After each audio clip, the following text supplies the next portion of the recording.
Hi, my name is Heidi Egan, and this mini lecture screencast will be about operant conditioning.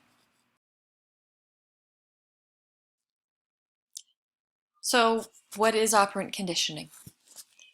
Has anyone experienced this? The baby cries, and we plug it, right? We put a binky or a bottle in the baby's mouth, and they stop crying. So operant conditioning is the process by which learning happens because of the consequence of the behavior.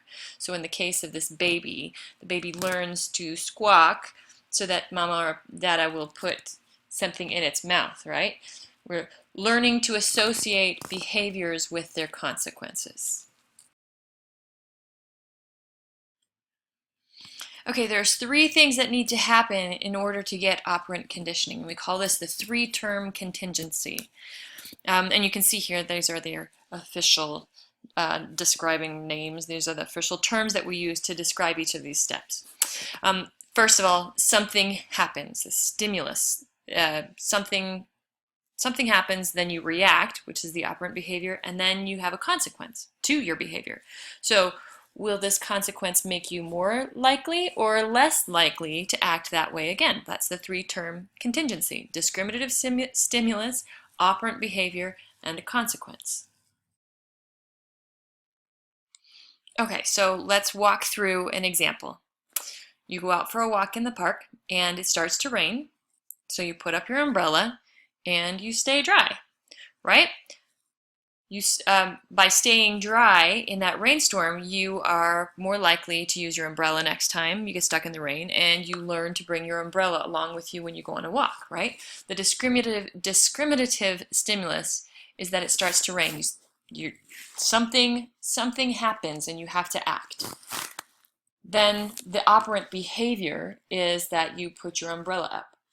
The consequence of that is that you stay dry. So is that going to make you more or less likely to put up your umbrella next time? Depends on if you're my daughter who likes to play in the rain.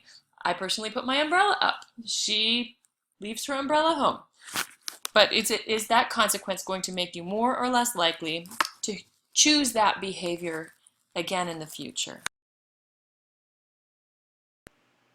Okay, now it's your turn. I want you to come up with an example for each part of the three-term contingency on your own. A consequence, remember, can strengthen an operant behavior or it can diminish an operant behavior, meaning it can make you more likely to do that behavior again, or it can make you less likely to do that behavior again. So can you come up with an example where the consequence would make you more likely to do that behavior? And then can you come up with a consequence that would make you less likely to do that behavior again? This is the end of my mini lecture. If this was a longer lecture, we would go into positive and negative reinforcement and positive and negative punishment and reinforcement schedules and that kind of more processes associated with operant behavior. But that's all I'm going to upload for today, and I hope you guys have a great day. Thanks, bye.